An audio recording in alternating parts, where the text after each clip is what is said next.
दिल्ली के जंतर मंतर पर दिल्ली यूनिवर्सिटी के लोग आए और अपनी मांग को केंद्र सरकार से रख रहे हैं। इनका कहना है कि हम 24-25 साल से हम लोग काम कर रहे हैं, उस टाइम हम लोग को निकाला जा रहा है, हम लोग कहाँ जाएंगे। और मोदी जी और अमित शाह जी से भी अनुरोध है, वह जो अब NDMC में लोगों को लेकर पक्का कर रहे हैं, हम लोगों को क्यों नहीं 1100 लोगों को हम लोगों को पक्का किया गया है, हम लोगों को 1100 लोगों को क्यों निकाला जा रहा है, हमको भी लेटर देख के पक्का किया जाए। यही मांग हम लोग दिल्ली के जंतर मंतर से भारत सरकार के लिए कर रहे हैं। आप वीडियो में सुनकर अंदाज़ा लगा सकते हैं कि दिल्ली यूनिवर्सिटी के लोग आकर केंद्र सरकार से अपनी मांग रख रहे हैं। मेरा नाम सागर गोस्वामी है, मैं बॉटनी डिपार्टमेंट से बात कर रहा हूँ दिल्ली यूनिवर्सिटी से। मैं पिछले 14 साल से काम कर रहा हूँ दिल्ली यूनिवर्सिटी में। हमें हमारी मजबूरी है ना, हम पागल नहीं जो गर्मी में है, हमारी मजबूरी है। हम लोग पिछले 15, 20, 25 साल से दिल्ली यूनिवर्सिटी में तन मन धन से काम कर रहे हैं। चाहे मेरा लैब का साथी हो, लाइब्रेरी का साथी हो, मेरा जूनियर असिस्टेंट भाई हो, बहन हो, 25-30 साल काम करने के बाद आज लोग ये हमारे पेट पर लात मार के बाहर निकालने की बात कर रहे हैं। अगर हम निकम्मे थे तो पहले बार क्यों नहीं निकाले लोगों ने हमें 6 महीने का एक्सटेंशन लेटर देते हैं जिसमें साफ लिखा जाता है कि अगर एक्स बंदा काम में अपना निपुण नहीं है, काम गलत कर रहा है, बाहर निकाल दो। उसके बावजूद भी सर्टिफिकेट रिपोर्ट पर अच्छे साइन करते हैं, उसके बाद में बाहर क्यों निकाल रहे हैं। मैं आपके चैनल के माध्यम से भी 2 बातें बोलूंगा, ज्यादा बात नहीं बोलूंगा क्योंकि वक्त बहुत हमारे पास। NTA को रद्द करो और कॉन्ट्रैक्ट शादी को परमानेंट करो, उसके बाद पूरे देश में कॉन्ट्रैक्ट सिस्टम को अबॉलिश करो। देखिए, मैं ये नहीं कह रहा कि कॉन्ट्रैक्ट वाला यूनिवर्सिटी किसी भी चीज के 2 टायर होते हैं, टीचिंग एंड नॉन टीचिंग। अगर टीचर क्लास ले रहा है तो क्लास से पहले की सारी तैयारी हम लोग पूरी करते हैं। अगर लेक्चर बना रहा है तो उसके सारे काम हम करते हैं।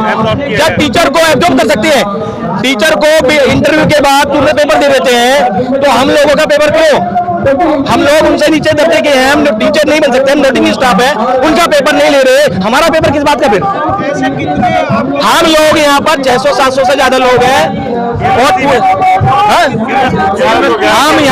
हम 1100 लोग हैं यूनिवर्सिटी में, जिसके पेट पर लात मारने की पूरी कोशिश है। और इसका सीधा प्रभाव 2024 के इलेक्शन में आपको देखने मिल जाएगा। हमारी यूनिवर्सिटी प्रशासन हमारे पेट पर लात मार रही है, जो ऊपर लोग बैठे हैं उनको सलाह दिखाओ, उनकी आंख खोलो। अगर हम निकम्मे थे तो बाहर क्यों नहीं निकाला हमें? हमारी बहनें 25-25 साल से काम कर रही है, अपने बच्चों को छोड़ के आ रही है, किसी का माँ बीमार, किसी का बाप बीमार, उसके बाद भी बाहर निकाल रहे हैं हमें। कार्यरत हूँ पिछले 17-18 सालों से। अब इस मोड़ पे आके जहाँ हम 20-20, 25-25 सालों की उम्र में लगे हैं दिल्ली यूनिवर्सिटी में, और अब 45-50 सालों की उम्र में हमारे यहाँ से धक्का मारा जा रहा है। ये कौन सा न्याय है, कहाँ का इंसाफ है? 1100 लोग आप लगाओगे, 1100 को निकाल दोगे। उमा देवी का जजमेंट है, उठा लो। जिनको भी 10 साल हो गए नौकरी करते हुए, उनको परमानेंट होने का अधिकार है, तो हमें क्यों नहीं किया जा रहा है? हमें ऐसे कैसे नकारा जा सकता है? मोदी जी लेटर दे रहे हैं, अभी गृह मंत्री जी ने लेटर दिए हैं 4400 NDMC में, तो हमें क्यों नहीं दे सकते? आप कह रहे हैं हम नौकरियां दे रहे हैं, रोजगार दे रहे हैं। 1100 लोगों को परमानेंट करते हो और 1100 को निकाल देते तो बाकी रोजगार कहाँ जाएंगे? वो कहाँ जाएंगे जो इतने सालों से काम कर रहे हैं दिल्ली यूनिवर्सिटी में? ऐसे कैसे अन्याय किया जा सकता है हम लोगों के साथ? 25-25 साल 30-30 साल से लोग काम कर रहे हैं, रिटायर होने की कगार पे आ चुके हैं। किसी को 3 साल रह गए रिटायर होने में, किसी को 6 महीने रह गए। हमने अपने पूरे तन मन धन से यूनिवर्सिटी को आगे बढ़ाया, कंधे से कंधा मिला के। ऐसे कैसे हमें इग्नोर किया जा सकता है? आप इसीलिए तो आए हैं, किस लिए आए? अपने घर बार छोड़ के, अपने बच्चे छोड़ के यहाँ खड़े हैं, किस लिए खड़े? सर, हम 4 दिन से धरने पे हैं दिल्ली यूनिवर्सिटी में। अपनी यूनिवर्सिटी अथॉरिटी से मिलने की कोशिश की, VC साहब से मिलने की कोशिश की, कोई हमसे मिलना नहीं चाहता क्योंकि उनके पास जवाब ही नहीं है हमारी बातों का। हमारे साथ गलत किया जा रहा है, इसलिए मजबूरी हमें यहाँ आना पड़ा, अपने बच्चों को छोड़ के, अपना घर बार छोड़ के हम यहाँ खड़े हुए धूप में, बरसातों में।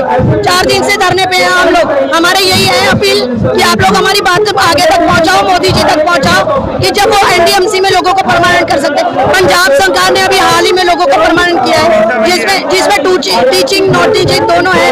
इवन महाराष्ट्र में और उड़ीसा में सभी को किया जा रहा है, तो हमें क्यों अनदेखा किया जा रहा है?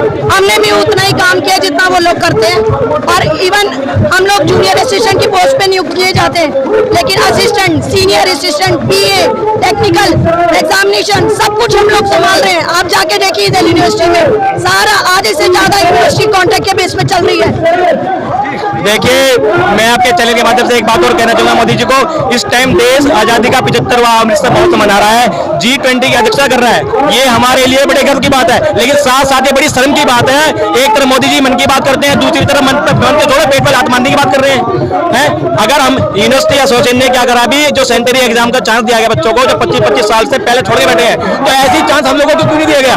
वन टाइम एब्जॉर्प्शन का रूल हमारे लिए भी तो लागू हो सकता है। जब उन टीचर्स के लिए हो सकता है, उन बच्चों के लिए हो सकता है जो पढ़ रहे हैं, तो जो कर्मचारी काम कर रहे हैं पूरे दिन रात झोंक रहे हैं अपने आप को उसमें, तो हमें चांस क्यों नहीं दिया जा रहा है? मैं आपसे हाथ जोड़ना चाह रहा हूँ मोदी जी, अगर आप मेरी बात सुन रहे हो तो मेरे भाइयों और बहनों पे आप बड़ा कष्ट कीजिए, हमें परमानेंट कीजिए और कॉन्ट्रैक्ट शादी को परमानेंट करने के बाद एनटीए को रद्द कीजिए।